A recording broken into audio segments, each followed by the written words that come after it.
Hi guys. Alam niyo ba to guys? Yan. Ispagay ako sa inyo guys. Yan. Yan guys. Yan. Today guys.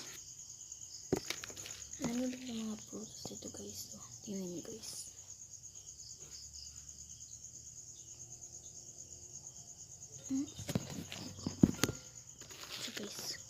Siya guys.